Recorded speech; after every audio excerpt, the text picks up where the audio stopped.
right, welcome into episode 4 of the Third and Five podcast. Me, Simon Hampton, joined by James Thwaites to my right, David Rice joining on the Zoom from Minneapolis.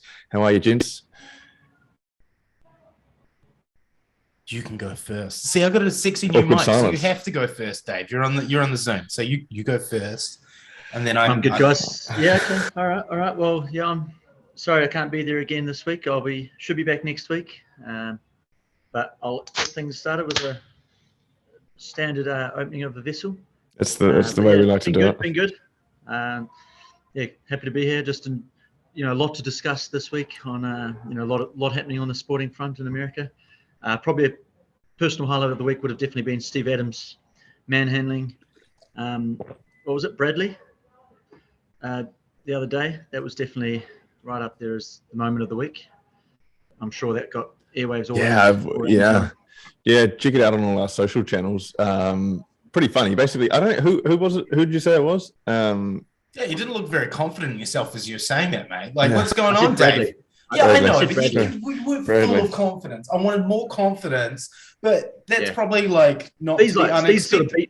You're a little rattled after the weekend, aren't you, mate? No, I am. But these B grade, C grade players, like I don't really invest a hell of a lot of time learning their names, and I'm in that sort of top half players or top quarter, and he's not in that. So he sort of just lifted him up, right, and just basically walked him out of the arena. He could have kept going with him. It was a pretty impressive display of strength from the big Kiwi. Yeah, I saw a great tweet where he looked like he was going to pick him up and carry him off into the Pacific Ocean, which I think is probably not too far away from the truth. But look, nobody asked how I am. But you're sitting there in a Philadelphia Eagles top. You're making a bit of a habit of just turning up in the tops of teams that have just been knocked out of the playoff. Broncos last weekend, Eagles this weekend. What's going on? What's going on? I woke up today and I chose danger and violence. I was feeling a little spicy on the way here. I was listening to Roll Out by Ludacris.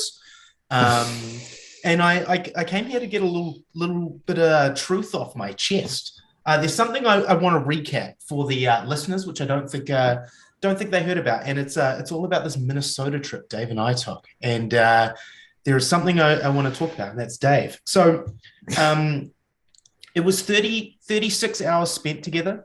It was fairly beautiful. Like, I had a beautiful time. Dave, did you have a beautiful time? You had a beautiful time.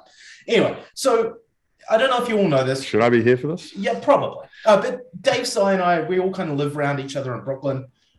So the day comes for our trip. Get up at 5 o'clock in the morning, walk around to Dave's house, and just rolls this gentleman. He had a certain swagger about him that morning, Saturday. Rolls out. He's wearing sneakers and jeans, which he wore the entire weekend. And ladies and gentlemen, I don't think you know this, but Dave is a crypto guy. And we all have crypto guys. We all have that one person in our friend group who's a crypto person. Now, let me tell you about Dave's plug. I'm not too sure if he's been plugging it to any of our listeners. Dave has a new idea for crypto. It's called Dave Coin. So he's been trying to plug this the entire time to me on that trip. There was 36 hours to the flight attendants and any cab or Lyft driver that would listen to him. And we also pivoted. Do you know what an NFT is, Simon? Non-fungible, what's the T again? Token. There's Token. no fungin at all involved in this. No. So Dave was basically trying to sell me on his NFT idea. Would you like to hear about his NFT idea? Yeah, I think at this point. To hear. Wow. Dave's NFT idea for his non-fungible token. Can't funge it. It's basically 32 variations of Dave. Basically flexing in tidy whities with a different NFL top on. So you can own one of these. This might be our pod's first. Well, you can see it at the pub most Friday nights. Yeah, probably. But so the first NFT that Dave's going to put out is him in a Cowboys jersey. So we'll put details up on that on our website. Third and Five's first NFT. Yep, non-fungible token. There we go. I didn't see it. I didn't see it heading that way, but there we go. Dave, you're in a Nets beanie. Katie's out 4 to 6 weeks. It's a bit of a blow, eh? Yeah, not great. Not great news and not great timing. I guess, well, the one thing that makes it more manageable is there is a lot of the next games. I think it might be sort of 10 of the next 12 games are away. We've got, well, we know obviously we've spoken about it a lot on the pod that means Kyrie is available. So, that helps in having, Kyrie and Harden to be able to share that sort of star player workload. And Joe. Do you know what's the scary thing, though, is about this, Dave? I don't know if you watched the game the other night or you saw it. Every time Harden takes a knock, I'm holding my breath. I'm holding my breath each time he's out on the court. Like, it feels like the Nets season is just like in the balance at the moment. And like, hey, like, I know it's probably too early to hit the panic mode. Like you said, Dave, like Kyrie can play a lot of these games coming up, but it doesn't fill me with confidence. Yeah. I think there's a lot of question marks over this Nets. So obviously there's a long way to go. And I mean, I don't know what, have there been, is it a couple of games where all three of these stars have been on the court at the same time this season? Obviously, Katie's just got injured and Kyrie only came back a few weeks ago. Kyrie only came back. And obviously, what I'm saying there, and obviously Joe Harris is coming back, the potential when those three and all those pieces are back, and fingers crossed there's no further injuries, but, that can happen come playoff time. The potential there is very good, but you're right, there's a lot of question marks over this team. My thoughts are like, take Milwaukee last season at this point at the All-Star weekend sort of time. No one was really thinking of them as title contenders. Look at the camera when you're talking to Dave. Yeah, that's right. So, like, for me, it's you don't win the title or you don't win the championship in the case of basketball in January.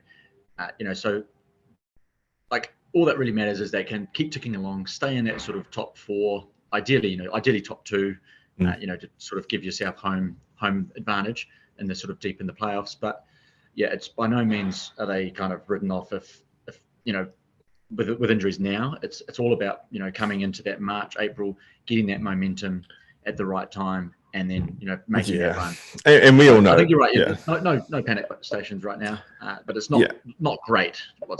There's teams certainly that look in better shape and a little bit more complete and with fewer question marks, I think, than the Brooklyn Nets at the moment. But let's crack on with what we're here to talk about. Obviously, it's 3rd and 5. We've got three of us here, and we picked 5 topics that we're going to discuss over the next hour or so. The big talking point at the moment is the NFL. We're right in the thick of the playoffs. We're going to preview both the NFC and AFC divisional matchups shortly. But first, we want to review the weekend we've had. The what do they call it? The Super Wildcard weekend. It's the expanded playoffs. To be honest, obviously you're going to get your guys' take on this. A little bit disappointing for me, given 4 of those 6 games were kind of blowouts and weren't the most competitive games. What did you guys make of the Super Wildcard weekend? Look, so this is the first year that they've done. So in previous years, just to anyone who wasn't aware, normally the top 2 seeds would get a bye. This year, only the top seed gets a bye. 7 teams get in, so that means like number 2 is playing number 7, etc. Did it change anything? Absolutely not. Those games were blowouts. It was shit. Like all the NFL has done this year is they added an extra regular season game and then taken away one bye spot in the rosters. And I mean, I'm sure it made somebody money, but it didn't result in amazing football. No, but I mean, we all know what money was the big driver behind it. Sure, I'm pretty confident. I thought last year was the first year of this 14-team playoff. And it was this year where they added the extra round. But in any event, like I think what we just saw last weekend, to me, was evidence that like the 14-team playoff is not the way to go. Particularly when you look at the teams that were 7th in both. So that was the Steelers, that was the Eagles. Both of those games were probably the biggest disappointments as spectacles. Both teams were very fortunate to be in the playoffs. And that's not necessarily like the Eagles were probably the best team of the rest, but that was reflective that there was no, like that NFC really, it should have just been 6 teams. From the 49ers down, there was a huge drop. And then again in the AFC, I mean, it was a bit of a lottery there at the end with the obviously Raiders, Chargers, Steelers, and Dolphins were in there as well. But yeah, I think that was great. I mean, Big Ben and the Steelers had already played their last game the week before at home. And yeah, that really took away from what should have been better games. Yeah, and one thing I will say in defense of this money grab, if the Chargers had got in instead of the Steelers, I would have loved that. You know, we would have been having far better football to watch than what we got. You know, like, and that kind of sucked. Yeah, Dave, that's a good point. That's a good point. Dave, your Dallas Cowboys got knocked out going down to the 49ers that you mentioned. What did you make of the Cowboys? Cowboys packing their bags. How about the Cowboys? America's team. Most of the I think the Cowboys were the only seeded team, or the only divisional winning team, so seeded 2, 3, or 4, that actually lost on the weekend. So that was Dallas. So that was the only what you'd probably call an upset.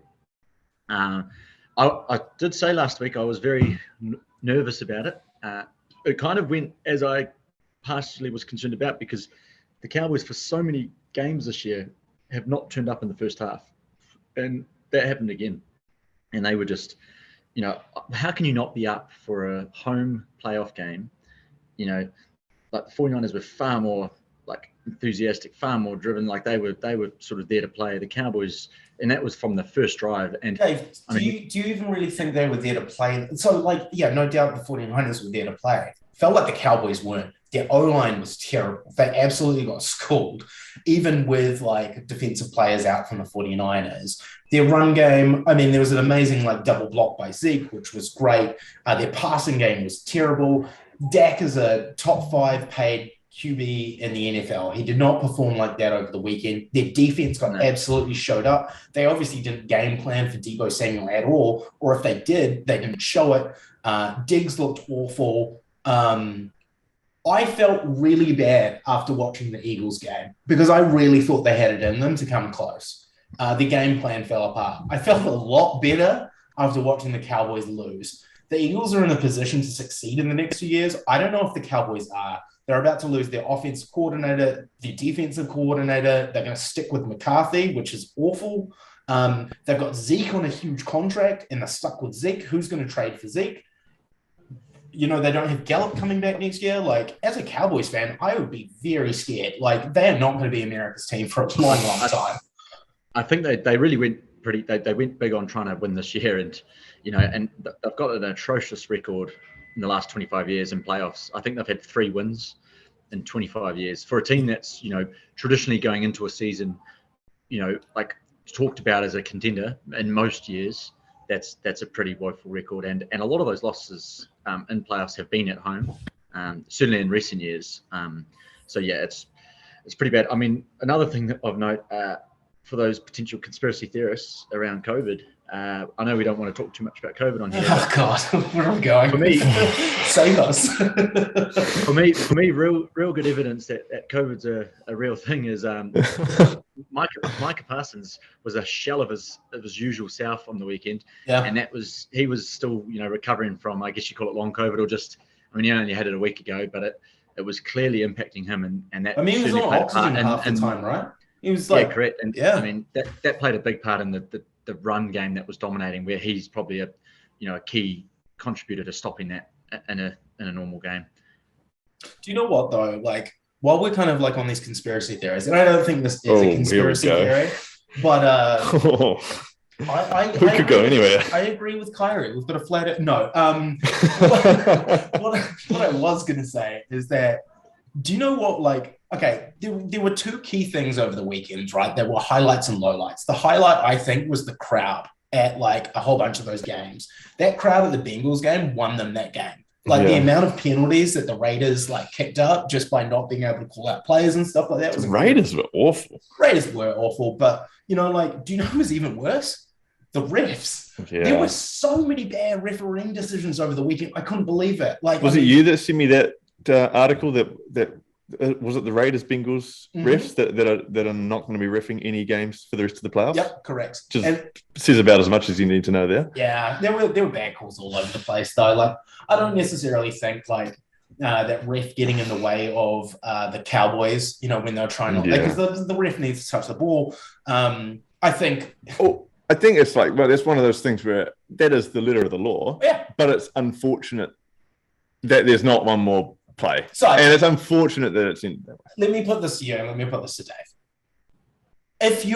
Why the hell are you running the fucking ball? Oh yeah, no, that's like into clear field. You've got like Dak could have gone down earlier and should have gone down earlier. Like they just did not have enough time on the clock. The fact that Moore, their offensive coordinator, like called the play, the fact that McCarthy okayed the play, the fact that Dak didn't go down, and the fact that they're trying to look to the refs to blame the refs for the fact that they fucking lost when they had so many chances to win in that. Anyone that watched like the last probably 7 minutes of that game, the Cowboys had so many opportunities to like put that away and they didn't. So like, I'm glad they're out of the playoffs. There needs to be a whole bunch of soul searching on that team. And you know what? I don't care because it's not my team. Good luck, Dave. Dave, any final thoughts?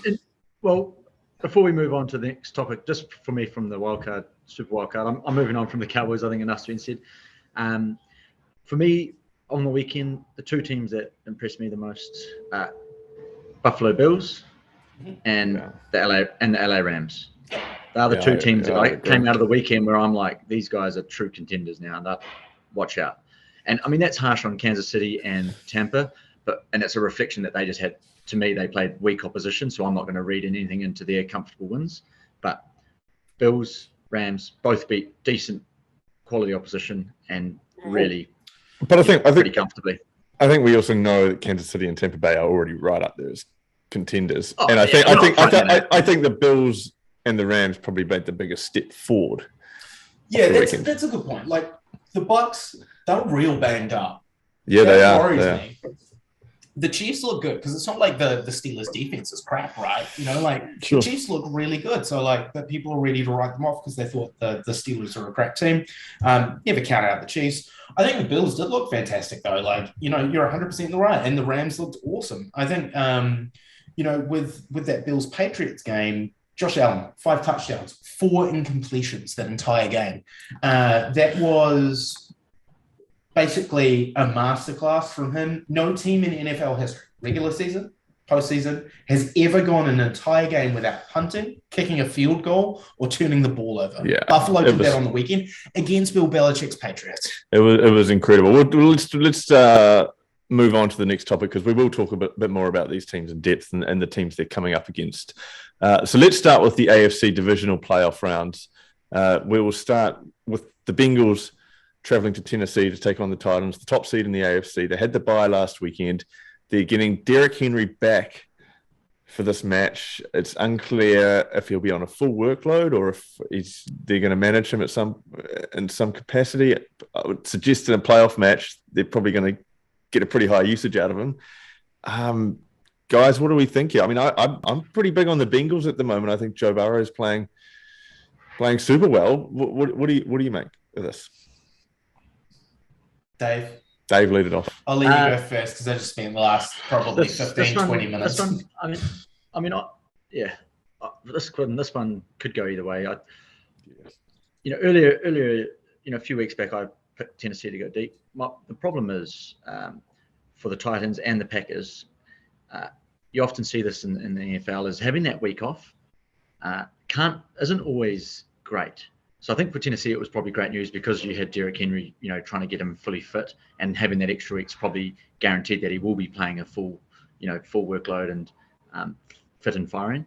But you sort of can lose momentum by not having a week. And you actually see that not necessarily in playoffs, but also throughout seasons where teams have a bye and, they lose that next week. They might be on a 5-game win streak. They have a bye, then they lose.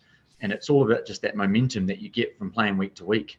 And, using last season, Tampa Bay came from like 5th or 6th, but they were playing every week. Every week was must win, and they just hit that momentum, and they got right at the right time, and they kind of right into the Super Bowl. So the risk that Tennessee have got here is a few weeks without playing, while Cincinnati are kind of they've come from beating the Chiefs and sort of get them into a sort of divisional to win the division, and then knock off their first playoff win in 31 years. They're going to be sky high confident. They've got those sort of young guys, which, young, dumb, like they'll, I won't finish that sentence from Point Break, but yeah. So I think Tennessee are vulnerable is probably the point. But yeah, so I could see it going both ways. Look, probably edge Tennessee to win, but but just because I think Cincinnati have done incredible to even get to where they've got. But I wouldn't be surprised if the Bengals, do knock them off. Jamar Chase is just in the form, an incredible form, probably one of the best wide receivers in the league, not just as a rookie, but the whole league right now. Yeah, it's pretty interesting you say that bye week thing, because I mean, like the Cowboys are about to go on a 6-month bye week before coming back, so it'll be interesting to see how they handle that. So, look, I really, really want the Bengals to win. Like, I really do. They're a lovable team, right? Like, how can you hate the Bengals? They haven't been in the playoff in 31 years or whatever it is. Well, haven't got a playoff win in 31 years. They've got a great young team. Like, it's exciting. I want them to win. Like, I really, really do. My problem with them is, after watching that game on the weekend, they're not at home anymore. They'll still get some fans at their stadium, but they don't have, that 12th man advantage. And like, just looking at them try to tackle Waller over the weekend, they struggled. And I'm like, imagine Derrick Henry just charging at you. I really don't think they can keep up with that. And I don't think that I think the Titans defense is obviously way better than the Raiders as well. Yeah, well, I mean, the thing is that we just touched on the Raiders being quite awful last week. Yet the margin was still only 7 points. Yeah. And I know that the Bengals hadn't won a playoff game, I think, would you say 31 years? It's there's a lot of young players on this team. So just getting that first playoff win is important. But, they probably should have put that Raiders side away. Yeah. And look, when's the last time that Aussie won the Bledisloe? That's 2001. Maybe. Yeah, exactly. It's a long time ago. That hasn't worked in their favor any bit. So, honestly, like I said, I love the Bengals. I really want them to get through. I think they've got an exciting young team. I think they'll be back in the playoffs next year. I do hope they get through. My heart wants them to win, but my head, unfortunately, is going with the Titans, which kind of sucks. But we'll see. Hopefully, it's a high score. They're just a more exciting team than the Titans, I think. They're just sexier, Yeah, totally. Yeah. Hey, I like that. They are a sexier team. I think from a game point of view, I think what would be good is if the Bengals can get some, early drives, early touchdowns, kind of lead, and then, I think if Tennessee get points on the board early, then Cincinnati could be chasing the game, and it might not be as good of a spectacle. But I mean, one of the big problems was over the weekend, Cincinnati never really got the ground game going. It was a little weird.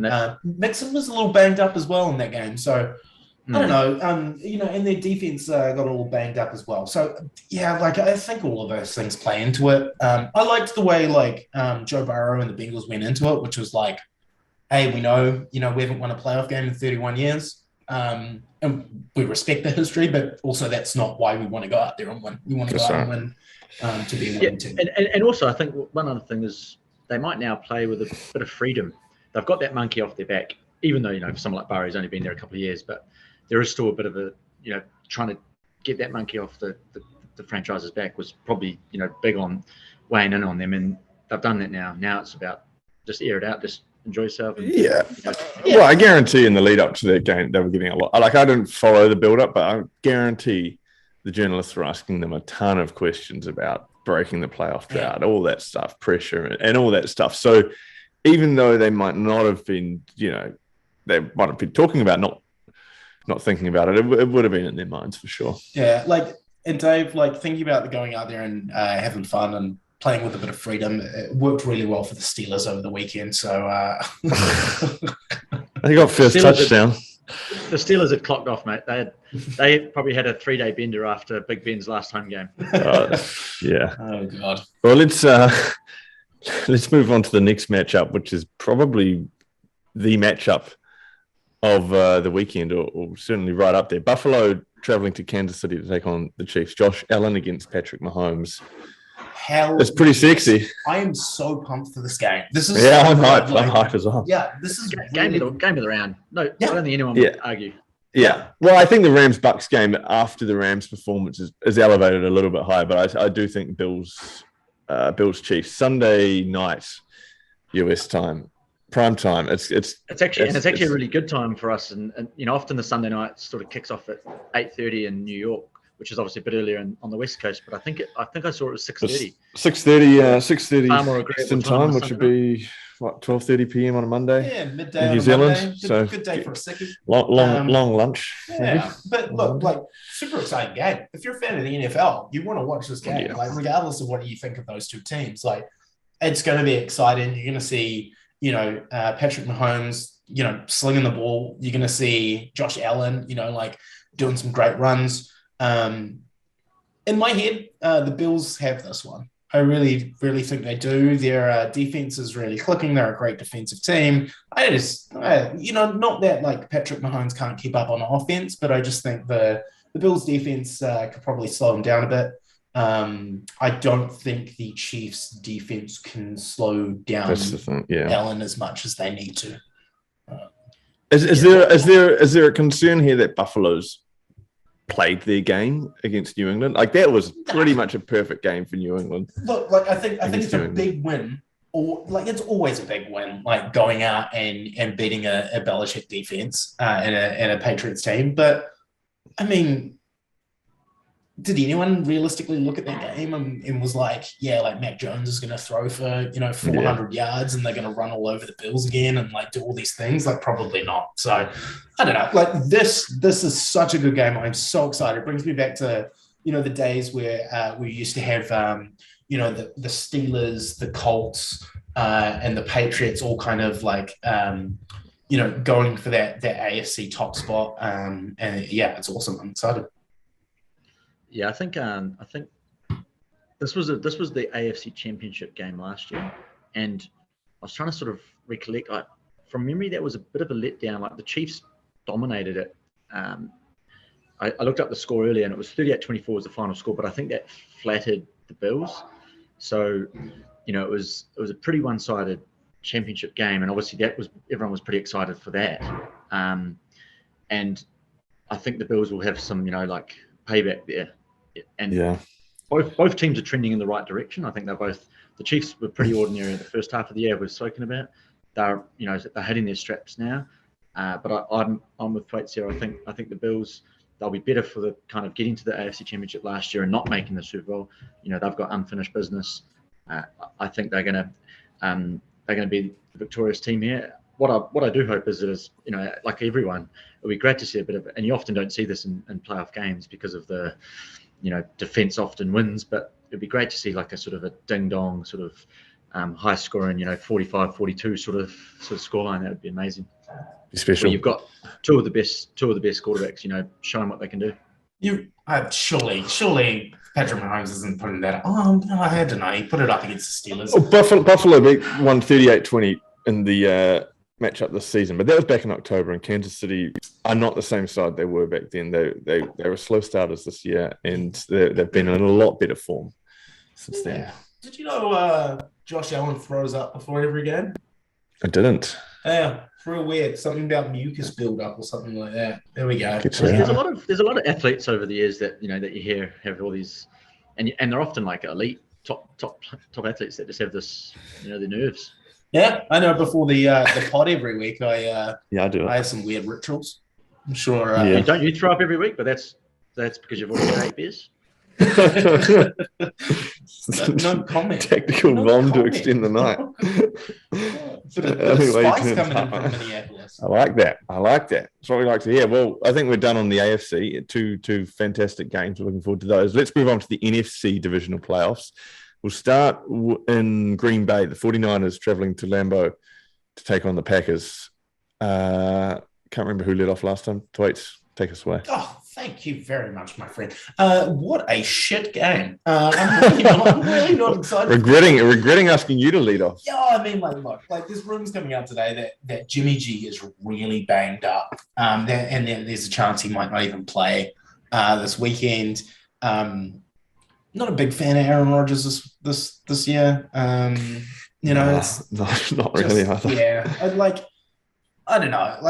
I'm not a big Packers fan in general. I know Dave is one of his top 12 teams or however many he has, but I'm not a fan. This game, to me, is boring. I think the Packers are absolutely going to take them apart. what they got away with, the 49ers got away with against the Cowboys. They don't get away with that against the Packers. And I think the money line at the moment is Packers to win by 6 or more. And I think if I'm a betting man, I absolutely take that. I think that's right. And I think that's going to be comfortable for Green Bay, but I don't necessarily think it's going to be high scoring. It's going to be snowing, obviously very cold up in Green Bay. And I kind of like this as a game where the Packers never look like they're in any danger of losing and are in complete control of the game, but don't necessarily blow out San Francisco. And so maybe there's an opportunity, if you're putting some money on this, where, total points, you're looking under a pretty, under 45 points. I think the other thing to remember with this game as well is, like, I don't know if Bosa's going to play. I don't know if Warner's going to play for the 49ers defense. Kyle Shanahan. I got a Shanahan last week. I said the Cowboys were going to win by 17. I put my faith in the wrong place. I absolutely stuffed that up. So apologies to anyone that listened to my idiocy. But I don't see any scenario at all where the 49ers win this. And I think, like, the Packers win it comfortably. They're a healthy team. They've had a bye. I don't know. Dave, what do you think about your second team? Wait, is that San Francisco or Green Bay? That's a very good question. What is it, Dave? What is the order of your teams? My allegiance. I bought a Packers jersey when I went to see them this year. That doesn't mean I actually support them. That was just got one for $30. So whatever you need to do to justify it, mate, it's fine. You're surrounded by friends. There's a few more teams I like before the Packers, but I would actually like the 49ers if they were 100%. I think, as you pointed out, Jimmy G looks like he's banged up in the shoulder. Nick Bosa, concussion. Freddie Warner, I think it's ankle. Those three guys are so integral. Wait, you would like the 49ers to potentially beat the Packers if they were healthy? Had they been like, not necessarily if they're playing. I'm just saying, I would have liked to back them to do the upset. But because of those injuries, I'm saying not. And even if they do play, they're not, and we know they're not 100%. So, I think the Packers win that. I think you guys have hit the nail on the head. It's probably not going to be pretty. It's probably going to be snowing. The unders, I'm not going to go touch the unders after going unders on the cold weather in the Bills Patriots game. And then I think not only did my line the line moved from 44 to 30, which vindicated my decision to go on 44 unders. And then I think 64 points were scored. So, I mean, no one knew. That's the game. That's the game. It's probably not the conditions you would have expected to see the first perfect game in the NFL. I think the Packers are going to sort of squeak through. And again, they're coming, as I mentioned, they're coming through from the bye. Probably helps Rodgers with his turf toe, but that definitely, there could be rust there. You might have seen Dr. Joe Rogan to fix his turf toe. You never know. It's true. Noted Dr. Joe Rogan. Yeah, some of those alternate therapies. I'm sure there might be a horse treatment for that. Who knows? There's too many conspiracy theories going around in this podcast. I'm pretty sure he did consult with him, didn't he? Was that with over COVID, maybe? Who knows? But moving on to the Rams Bucks. I think the Rams Bucks is the one we want to talk about.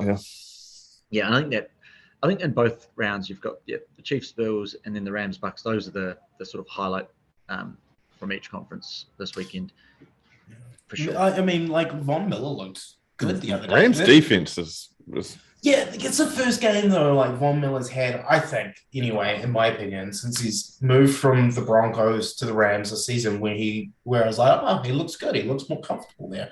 Agreed. It was interesting as well because, like, Cooper Kupp was fairly quiet for Cooper Kupp. I feel like they shut him down. The thing for me is Cam Akers is back, which is wild. Like, I did not see that happening. He tore his ACL at the beginning of the season. Normally that's like you're gone for the year. He's somehow come back. He played an amazing game. There was a bit of a bullshit hit on a Cardinals player where he basically knocked him out and then celebrated over. Yeah, Buda Baker. And that wasn't cool. I don't think he actually knew he was knocked out though. But Cam Akers looked really good, really exciting. I reckon Rams just absolutely destroy them on this one. I mean, again, I'm doing my thing where I go against Brady. Destroy them.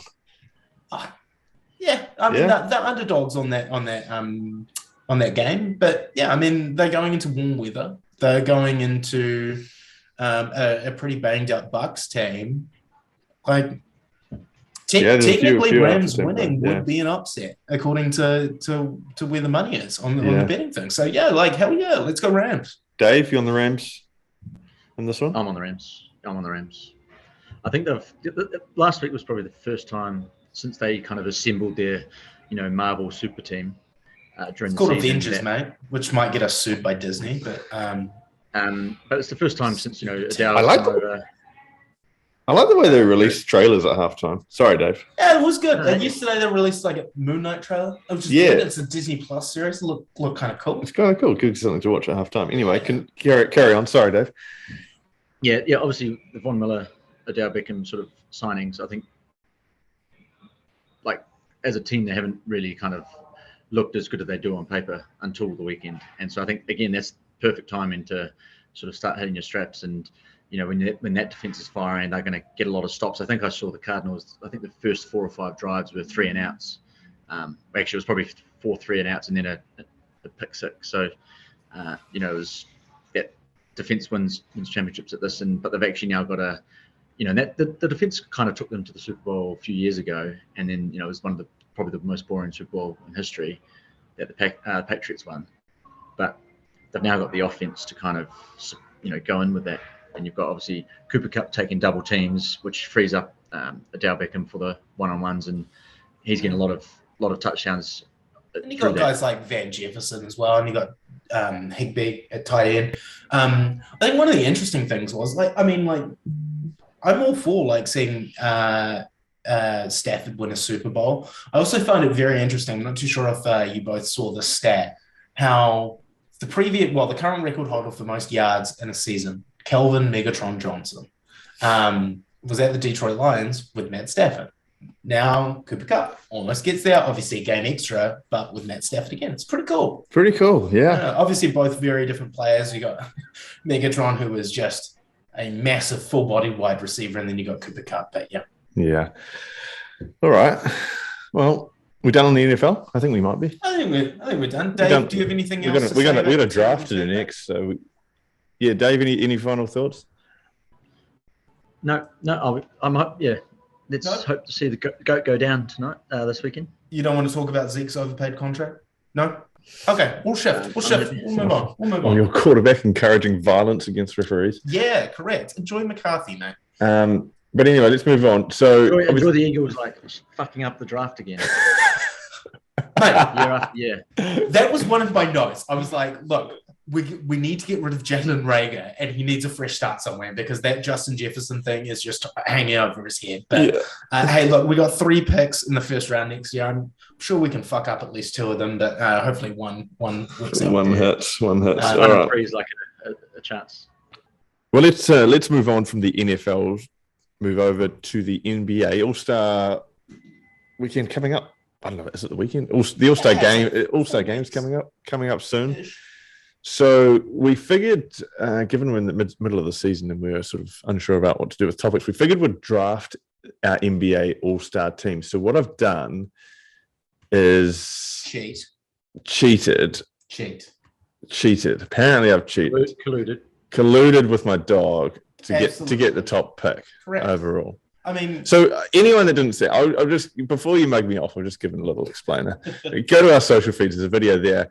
Basically, I put 3 dog treats on the ground in front of our names, and the first treat that the dog picked up corresponded to whoever got the first pick in the draft. Second got second, third. I got first. As anyone surprised? As my good dog David, was trained very well to do. I mean, from what I saw, it looked like you pointed Gus to your treat. Yeah, and there could have been training going on for weeks. So I could have known about this, and he's planted a seed, but he has trained Gus for weeks on how to do this. No offense to Gus, but most dogs are pretty stupid. I'm not buying that. Oh, You're lucky. You're lucky. you're lucky you're not in the same room, mate. My dog's a genius. She speaks 4 languages. I don't know if you're allowed back from Minnesota now, mate. But anyway, the result of it is I've got the first pick, which actually, because we're still in the snake draft, I'm actually not sure it's the best pick. Dave's got the second, and Thwaites is the third. So James, you'll get the third and fourth picks. I'll get the first and sixth, et cetera, et cetera. So let's kick things off. So we're all going to pick a 6-man roster each. So 3 teams of 6. So we'll have 18 players selected. I'm going to lead things off by going with Kevin Durant. I know he's injured at the moment, but we're sort of discounting that for the purposes of this bit of fun. He's basically carried this Brooklyn side through the first half of the season. For me, that was a pretty easy pick. First overall. Yeah. Well, Dave, you're on the clock, mate. Who I think just I guess to add some context. I think because we spoke about this obviously offline. Probably the big thing is if they haven't really played at all this year, then they're not an option. So I think Kawhi Leonard is probably the most would have been most likely chosen if. So I think he's clear. We're not going to pick him, but it's sort of the guys that have been active. Doesn't have to necessarily be active right now, but so as you say, Durant's off. Yeah, so like on a given day, you'd probably select Kyrie Irving as as a potential top 18 player in the NBA, but I mean, at the moment, I wouldn't put him in consideration. How active is Michael Jordan? I'm sure he jogs occasionally. Get him in my team out. Yeah. How well? Okay, I'll go with Michael. Yeah, let's keep it moving. So, KD, I'm going to go with Giannis, the Greek freak. Giannis going second overall like that. Typical. So I'm going to go with Jokic here. Very clear. I mean, like currently at the moment, I think he is MVP. Jokic. Yeah. He's definitely there. I think then I'm gonna pick. I'm gonna go. This is a tough one. Back-to-back picks. I'm really torn here.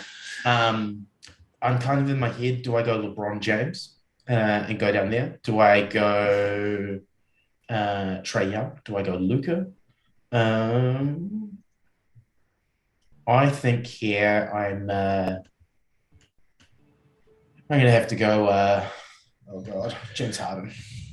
James Harden. Yeah, talk to me. I'm doing it. I just like the way he's playing at the moment. Like he's still.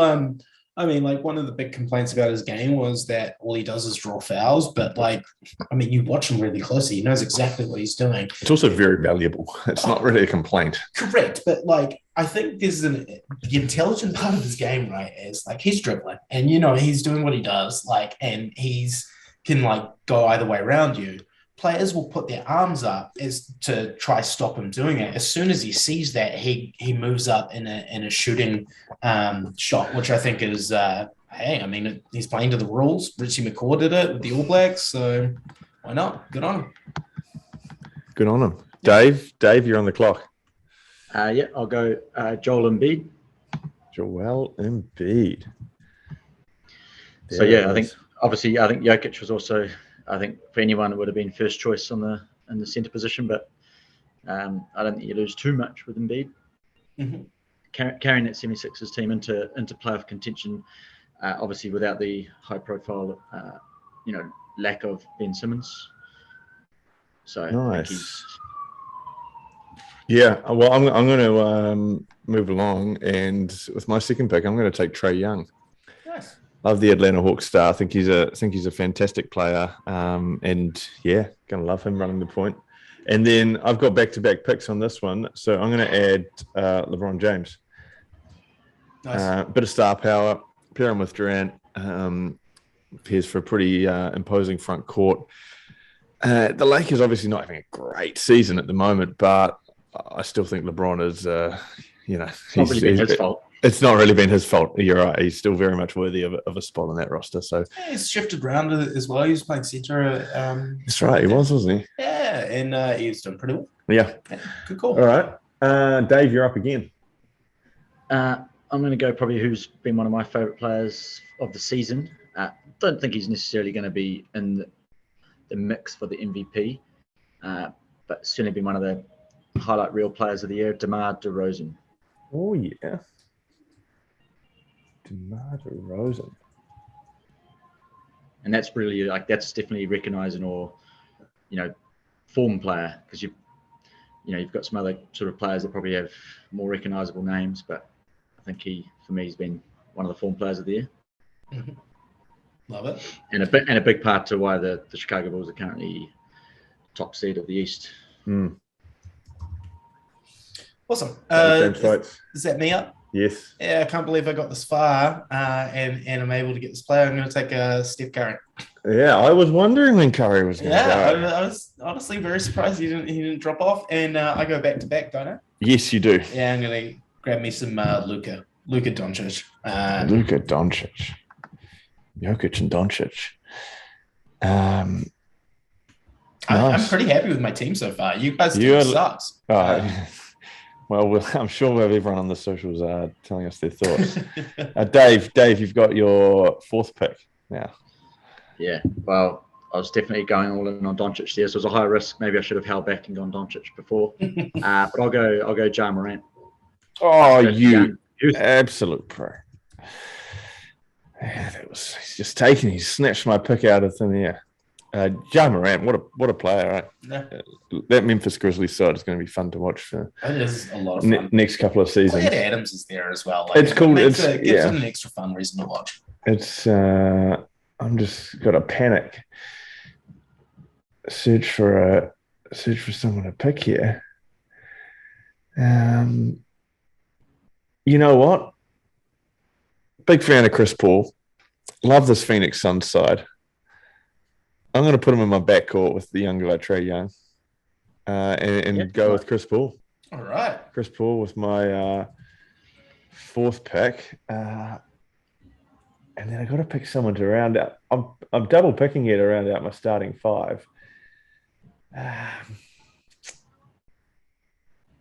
I'm really not sure.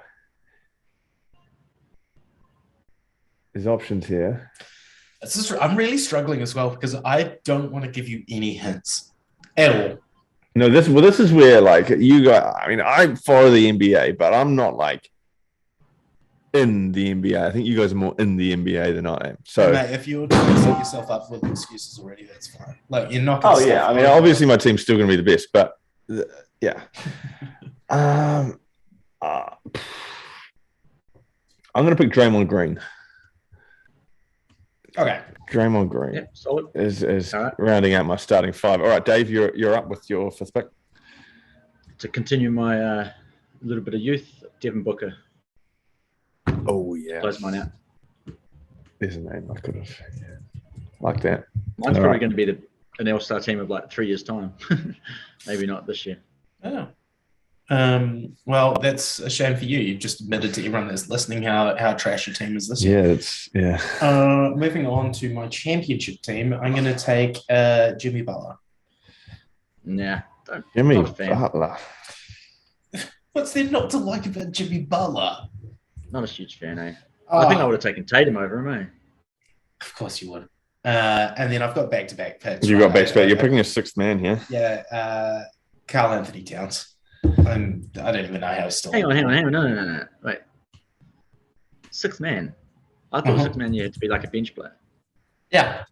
As No, it can just be someone that you want to have on your bench. If you have fucked up Dave by leaving him on the draft board, Dave just wants a reason to pick Patty Mills. In the NBA, there's literally an award for best sixth man, and it wouldn't go to Karl Anthony Towns because he starts. There also wouldn't be 3 teams in the fucking NBA, Dave.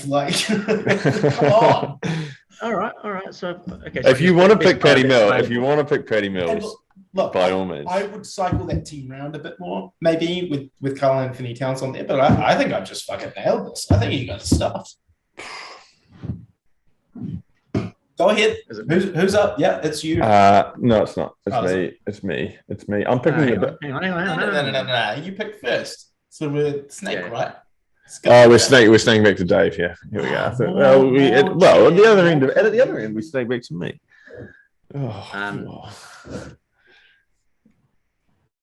So we're just looking for a sixth player, like just sixth best player you want.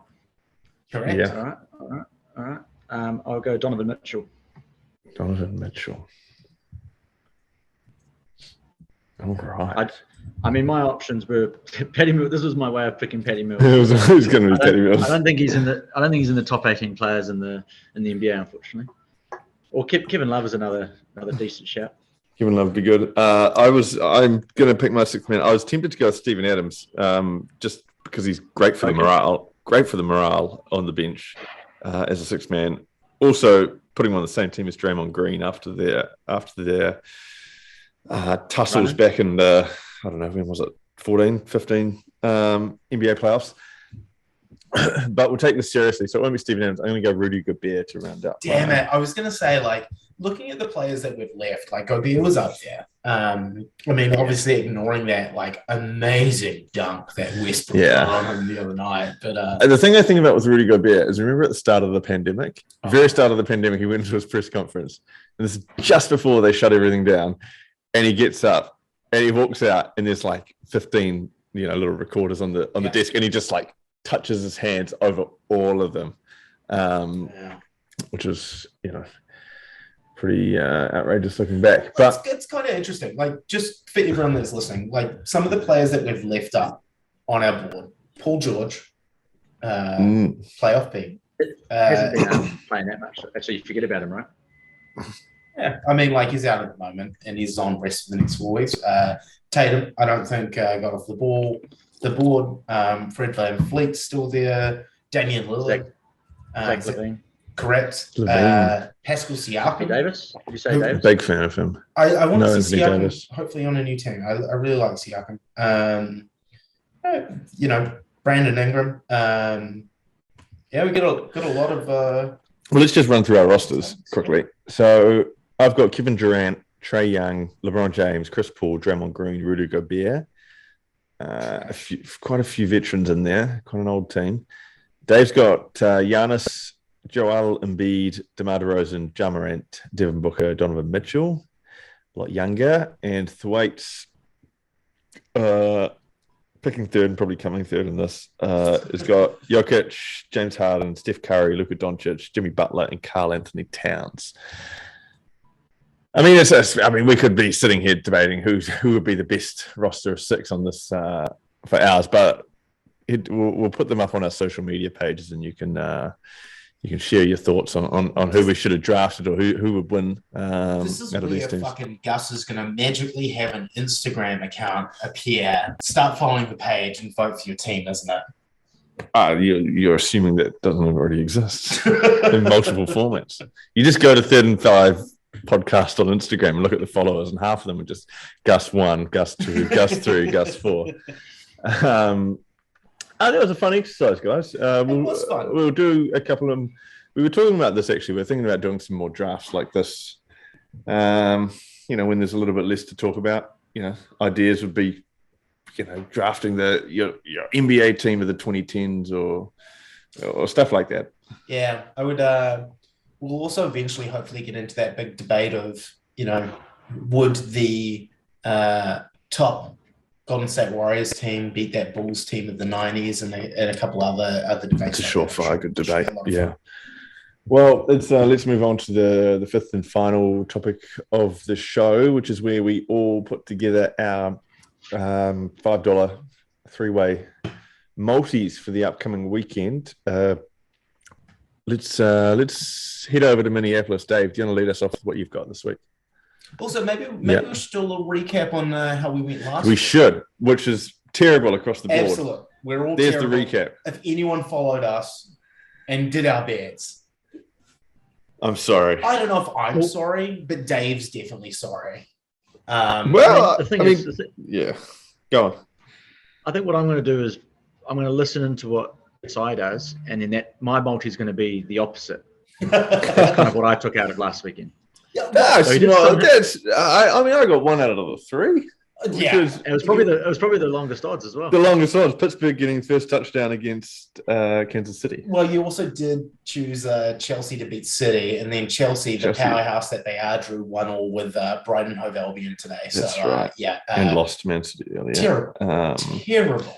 And I picked the Patriots to beat the Bills, and the Patriots got absolutely dismantled. So, do not take betting advice from me. So what? You got 1 out of 3, but you did have that great call. Yes. That came in, which had very long odds on it. I mean, you obviously don't get not what it's about, but yeah. Maltese. Dave, how did you get out of your 3? Were you close at all? So obviously you had the points one blowout. What else did you have in there? So the first one, Joey Burrow got the 2 touchdowns. Ironically, the second touchdown was the controversial one, which we didn't actually speak about, which was the whole Whistlegate.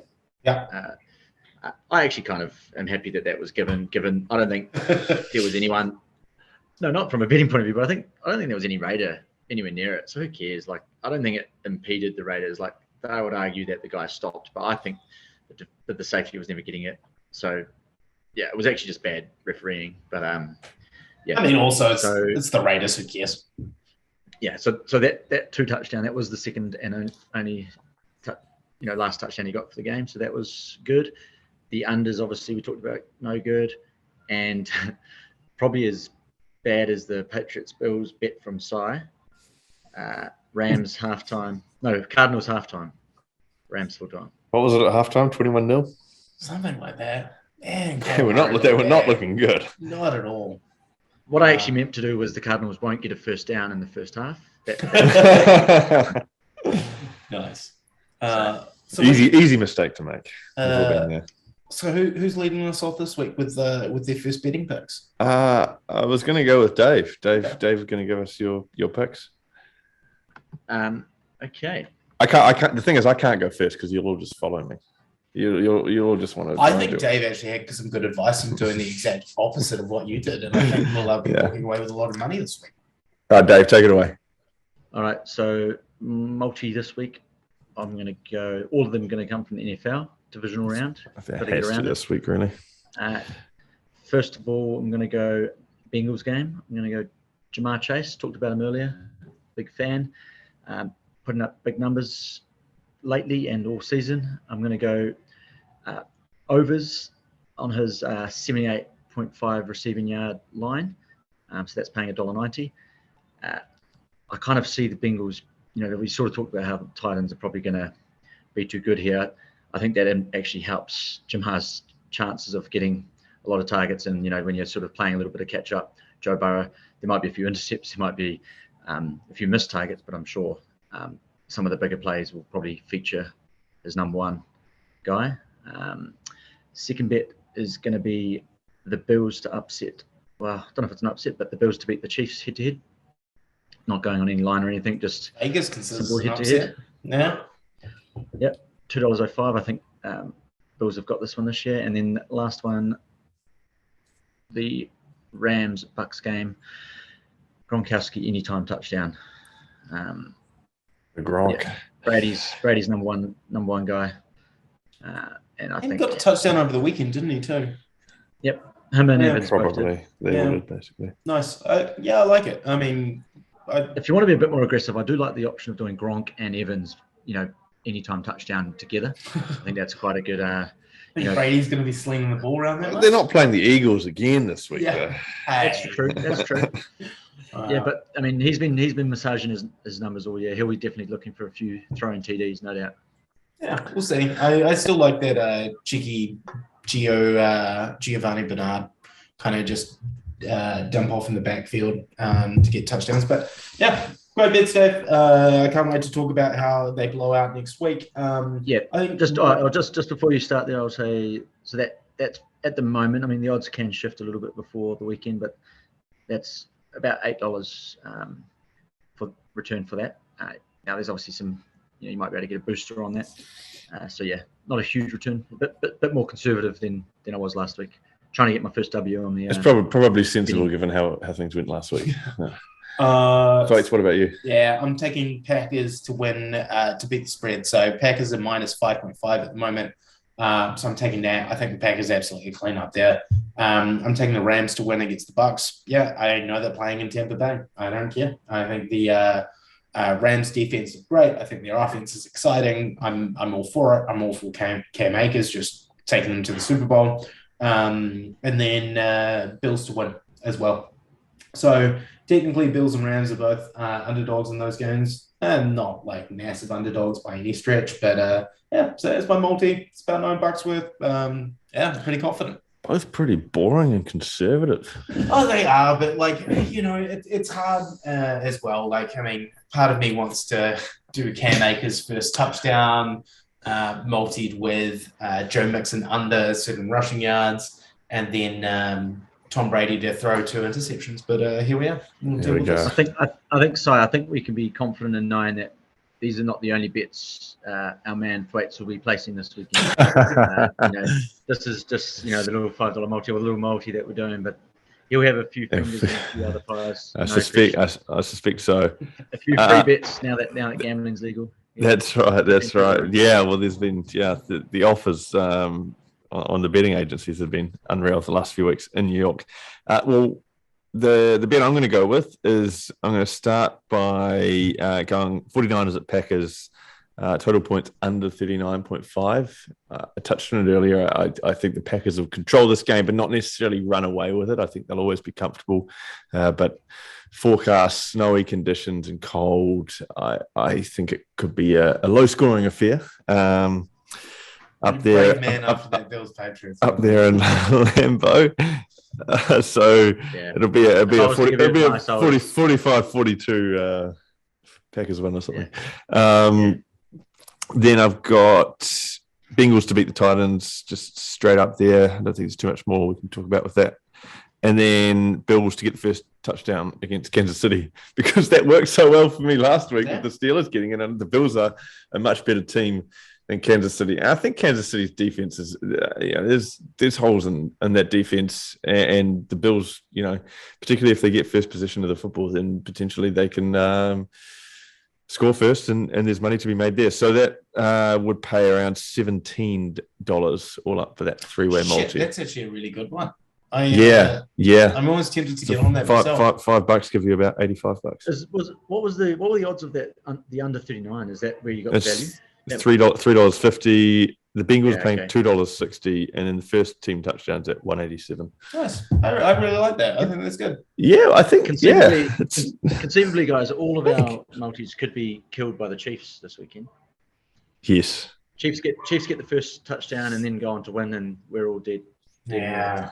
But the good news is that game is the last of the round, so we will get to watch our other leagues come in first. The one that we're riding home, and hopefully we're all still alive going into that. Do you know what's one of the and I know we're wrapping up now, but one of the best things I love that we're now to playoffs of the NFL is that we don't have to stress about fantasy football anymore. I'm sick. I hated going up against Jamar Chase, so shout out to Ben and Matt who had them in both my fantasy leagues. I hate you both deeply. Personal insults flying out. Well, the other thing with fantasy is it changes the way you watch football as well. You're sort of watching for your players, and less just about watching the games.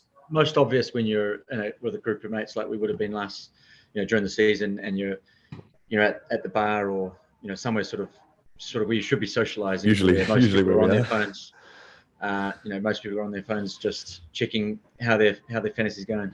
So I think that's probably it's quite antisocial in that regard. I was honestly waiting for you to bring up probably the worst moment of my fantasy season last season, where Dak Prescott had his leg broken. I was there. While we're at the pub. You stormed out. You were miserable. I was very upset. You went white and then just walked out of the bar and didn't say a word to anyone. Yeah. We didn't hear from you for 2 weeks. Yeah, exactly. But look, Dave, I hate you. I hope Minnesota's cold and miserable, but looking forward to having you back in the room with us whenever that may be. I mean, we will talk about this in the future. You know how sometimes when you liked a girl when you were younger, you'd actually kind of be mean to them. It's kind of that's a thing. Do you guys see that as a concept? So that to me is you and the Cowboys. There we go.